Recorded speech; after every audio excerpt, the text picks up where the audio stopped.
hours a day, 7 days a week. Get the latest local news, obituaries, police splatter, weather forecast, and more with no paywall. Head to DeWittDailyNews.com to get the local information you need to know. Your local radio stations are here for you. No subscriptions or monthly fees necessary. We're here to give you the news, weather, and traffic you need and the music you love.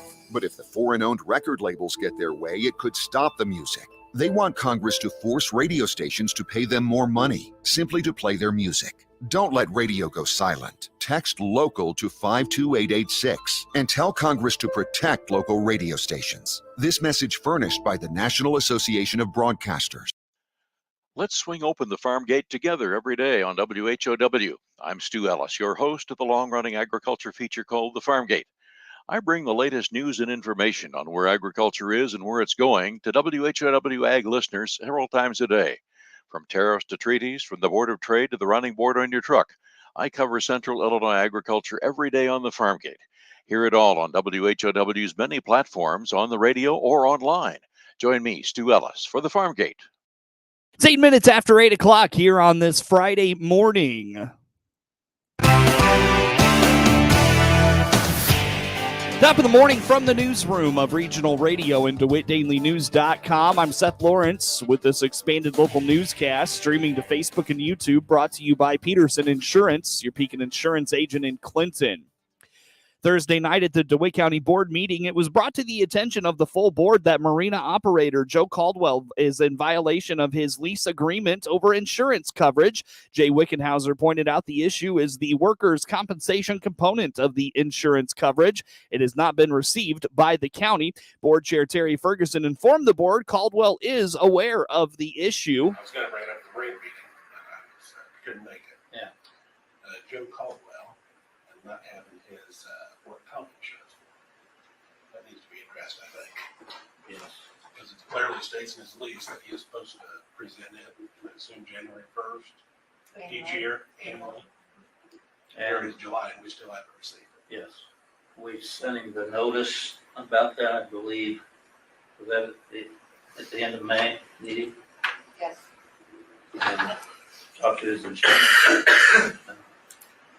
person. He's been reminded a couple of times at the meetings. And then he's still don't have it. I called him yesterday. And What did he say? he said he's got everything except for the agent's waiting on the figures for the workers' comp. I don't know if that So comes he from hasn't the been state. up this whole time, and that penalty that. Probably right. And it says strictly in our lease that he It has doesn't to have matter it. what the numbers are. Well, you Yeah, gotta provide your salary, and then they calculate what the premium is. State's Attorney Dan Markwell says this is a huge liability for DeWitt County. Dan Matthews, who is the Marina Committee chairperson, was not at the county board meeting Thursday night, so many of the questions went to Vice Chair Travis Hauser, who admits he was not aware of this issue.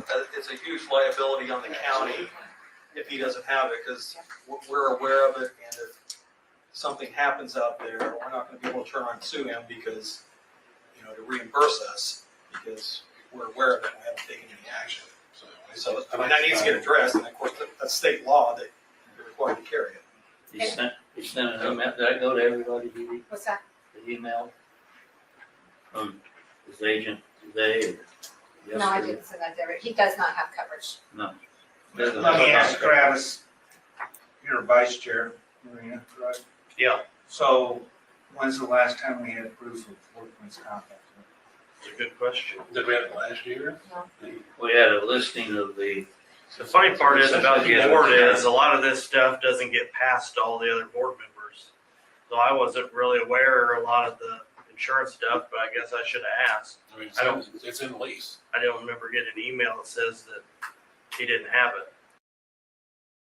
Buck Carter inquired about taking action based on the fact the county is liable. Ferguson offered an email sent by the insurance agent of Caldwell, but the board still pressed about taking legal action. Well, now that we're aware that he doesn't have it, and we are liable, are we obligated to I've got serve a notice that he's in violation of his contract? And he sent whatever a. legal steps would be taken? They sent his insurance agent sent a correspondence, I guess it just went to myself and Dan Matthews yesterday. Said that she forwarded on to Dee Dee. Here's the updated certificate. It shows the increased liability coverage and the auto coverage. I'm finalizing the workman's comp and should have that sent. Please let me know if you need anything. That's from Loman Ray, the insurance agent. We don't even have last year, now it's 6 months into this year, so. Well, let's say like we're legally responsible. Our legals should send us some sort of a violation and give them, 5 days or 7 days or some period of time to correct this issue, or the contract is all void. It's basically no breach of contract now, right? He was asked to provide for that in the May Marina committee. He was asked to provide it. He's been asked Oh, yeah. several times, but he hasn't Several provided. times. No. So now that we are legally liable, are we obligated to take a legal step to attempt to enforce that?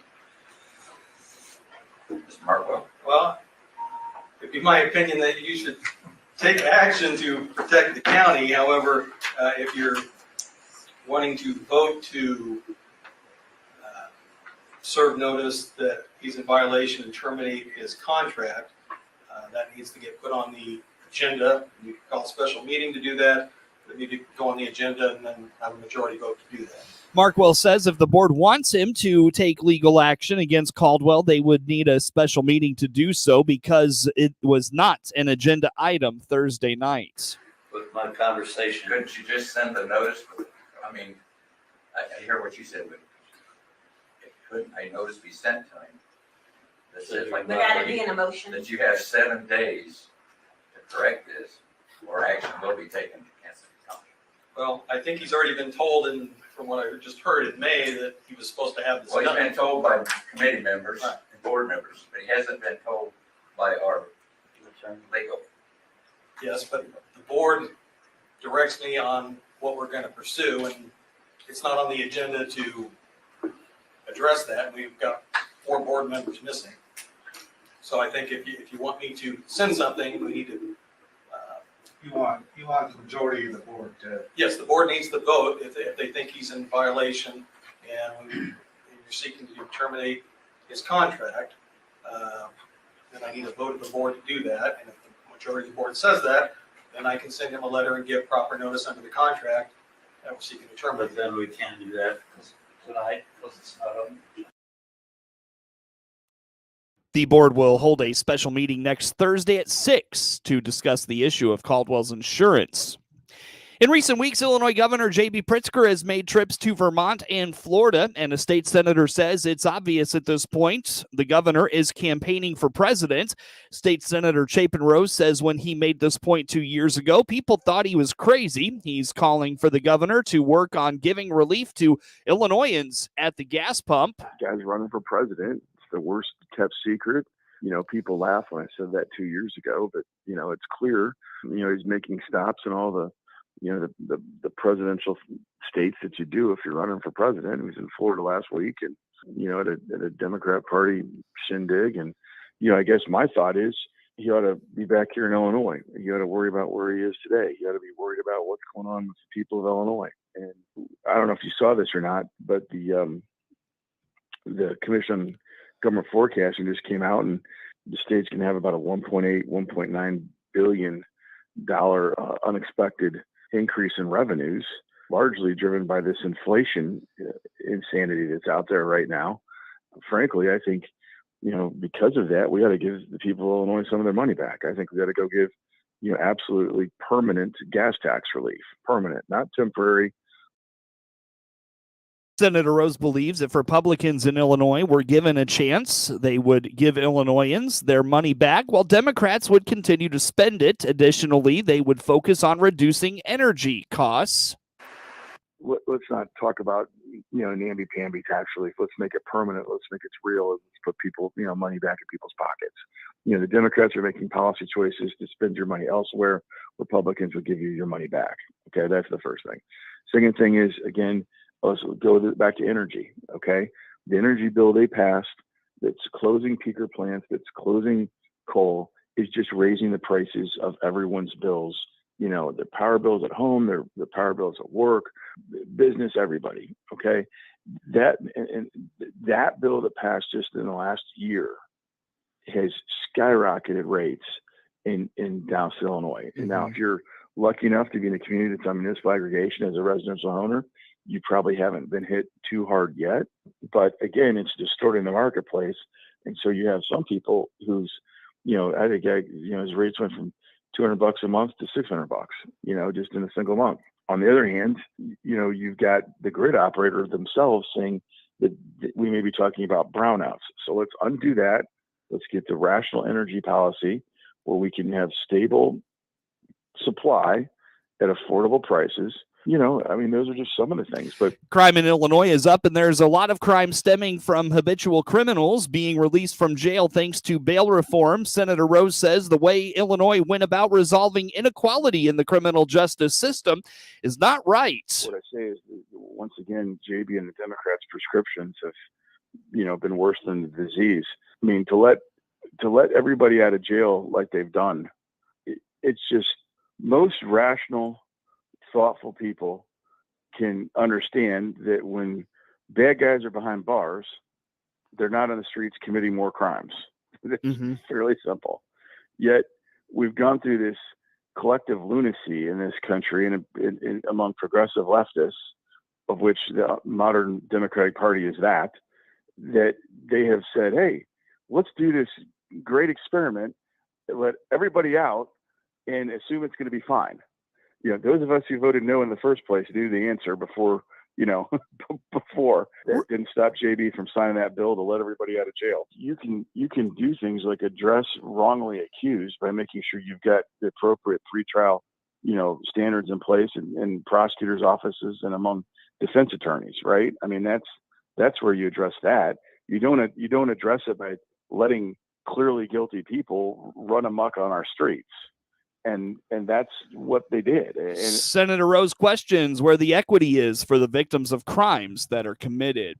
The unemployment rate in Illinois has reached its lowest level since the beginning of the pandemic. The June jobless rate came in at 4.5%, down from 4.6% in May, says Illinois Department of Employment Security Director Kristen Richards. What this tells us is that for the 11th consecutive week, the record low number of individuals collecting unemployment insurance in the state of Illinois continues to signal a very strong labor market. There was also job growth in June with nearly 19,000 jobs added over the previous month. The largest gains were by far made in Illinois' leisure and hospitality industries. The state continues to see job growth with 19,000 new jobs added in the month of June.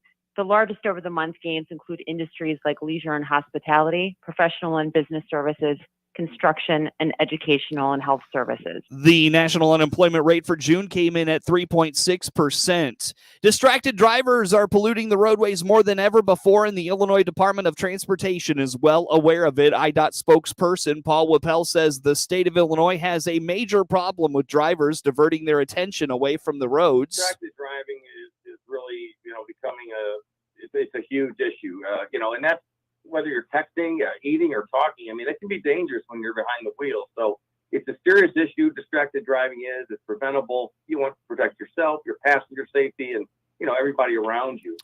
Distracted driving includes texting on the phone, eating or drinking, talking to other passengers in the car, and anything that takes away attention from the road. According to the Highway National Traffic Safety Administration, more than 26,000 people died from 2012 to 2019 due to distracted driving.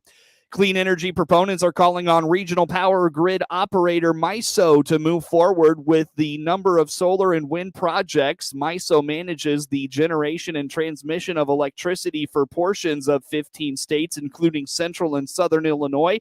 Representative Ann Williams of Chicago says it's time for the operator to start transitioning away from fossil fuels and get moving on clean energy solutions. Energy costs are skyrocketing due to circumstances that no one could have foreseen, and the climate crisis is escalating at a rate that's shocking even scientists. MISO needs to operate with a sense of real urgency here. MISO needs to think outside the box and meet the moment that we are in. Senator Christina Castro of Elgin says operators need to stop relying so heavily on fossil fuels. Right now, there's 34 solar and wind projects capable of generating more than 6,000 megawatts of energy sitting in MISO's queue awaiting approval, enough to power 4.5 million Illinois homes. MISO's foot dragging could keep these projects languishing for years. Get news anytime at DeWittDailyNews.com. At Central Illinois Outdoors with me, Jared White, we want you to be a part of the program as well via the Archer's Alley Catch of the Week. Each week, we'll select one of your pictures submitted at CentralIllinoisOutdoors.com and invite you to tell your story of the great outdoors. We're looking for your kid's first catch or even your first big buck. There's a simple, easy form you can fill out on your phone or computer at CentralIllinoisOutdoors.com. Send us your story, send us your pic. CentralIllinoisOutdoors.com and the Catch of the Week, brought to you by Archer's Alley, North 22nd Street in Decatur. With SRN Sports, I'm Michael Harrington. Let's start with NFL news. Kyler Murray has agreed to a long-term contract that will keep the quarterback with the Arizona Cardinals through the 2028 season. The two-time Pro Bowl selection was taken with the number 1 overall pick out of Oklahoma after he won the Heisman Trophy and has largely delivered in his quest to make the Cardinals a better franchise. Arizona had a 5-10-1 record during his rookie season in 2019. The Cards improved to 11-6 last year before losing to the LA Rams in the NFC wildcard round during the playoffs. A person familiar with the deal tells the AP that the Cleveland Browns have agreed to a one-year deal with free agent quarterback Josh Rosen. He'll give the team another veteran as it waits on Deshaun Watson, who could be suspended for a big chunk of the season. College football, Georgia's Kirby Smart has agreed to a contract extension through the 2031 season. It's going to be worth more than $110 million. This is SRN Sports. Moving on to Major League Baseball. Light schedule yesterday coming off the All-Star break. 2 doubleheaders in the American League. Houston beat the Yankees twice, 3-2 and 7-5. It was Detroit over the A's 7-2 in the early game. The A's took the nightcap 5-0. National League, just one game. Dodgers 9, San Francisco 6. And in interleague play, the Rangers blanked Miami by an 8-0 score. Blame it on lingering effects of the pandemic, resentment over the lockout, or fears over the economy. Major League Baseball teams head into the final 2 months of the regular season struggling to fill the stands now that they no longer have to worry about pandemic-related attendance restrictions. MLB reaches the All-Star break with an average attendance of 26,409. That represents a 5.4% drop from the All-Star break of 2019, the last season that wasn't impacted by the pandemic. With SRN Sports, I'm Michael Harrington. Time now for a look at sports. I'm Seth Lawrence with this report. Third-year Clinton volleyball coach Morgan Hickman has a young team she's working with this summer as the volleyball season quickly approaches. The summer season wraps up this weekend with a trip to Tri-Valley for a young Clinton high school squad, and Coach Hickman says the girls are getting some valuable experience. Yeah, I think this summer we have had, compared to last summers and obviously COVID, this is our really first normal summer that we have had, actually, with being allowed to play tournaments and being allowed to play games, where before, like last summer, we could only practice. We couldn't really go to any games and things like that. So I think that us being able to play games this summer has helped the buy-in of our culture and things like that. But because now I've been here for a longer period of time, most of the kids have already bought into our culture and what our expectations are. And so now we really get to focus on the chemistry of the team, the girls working together. And I'd say number-wise, we've had at least probably anywhere from 50 to 70% of our girls that we expect to try out this year show up to these opportunities, which is great considering, like we just talked about, travel softball, travel basketball happening at the same time. Depending on the experience of the group she's working with, drives how Coach Hickman handles the summer practices. She says the Lady Maroons have participated in a couple of tournaments so far and wrap up the summer at Tri-Valley this weekend. Yeah, so that's a great question because me personally, I do try to see whether I've got experienced players or non-experienced players coming in. Which one do I have more of? If I have more experienced players that have played at varsity level before, I do like to provide more tournament or game opportunities for them. Where if we have a season with fewer experienced players at the varsity level, that's definitely a priority for me to have more of those opportunities in the gym with one-on-one coach time and things like that to develop those skills that we may not have time to focus as much on once season starts, because it's 0 to 100 once season starts. Our first game isn't too far away once season starts. So I'll say it depends. Coach Hickman indicates she has just 3 seniors and is looking forward to watching the chemistry of this group come together.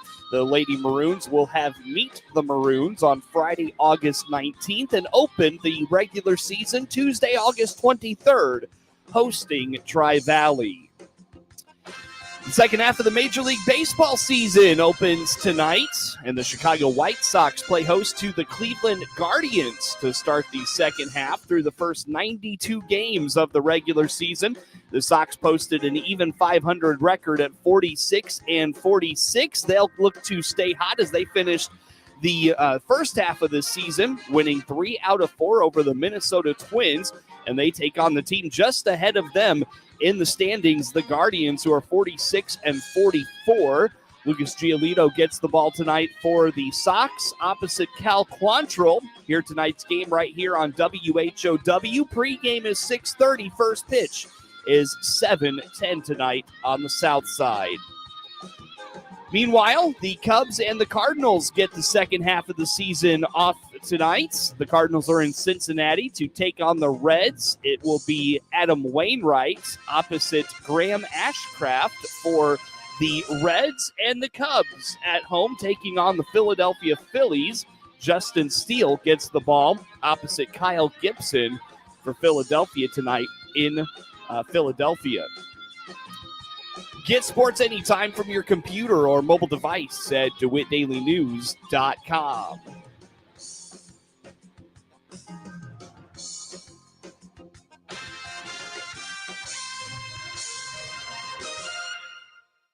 Noah Atkinson here, owner of Lincoln Printers and Sign Designs in Lincoln. Proud to be the exclusive sponsor of the WHOW WEZC Lincoln Printers Business of the Month. Serve Pro of Piatt DeWitt counties is the leader in cleaning, restoration, and construction. They have their own crews to do the work quickly and efficiently to give you peace of mind. Remember, Serve Pro of Piatt DeWitt counties for cleaning, restoration, and construction. They'll receive a $200 gift certificate good at Lincoln Printers and Sign Designs for being our WHOW WEZC Lincoln Printers Business of the Month. Nominate a business you'd like featured by emailing us at whow@randyradio.com. Lincoln Printers and Sign Designs reminds you that if you're in need of anything printed, from envelopes and wedding invitations to signs, banners, and even vinyl wraps, think of us. Find us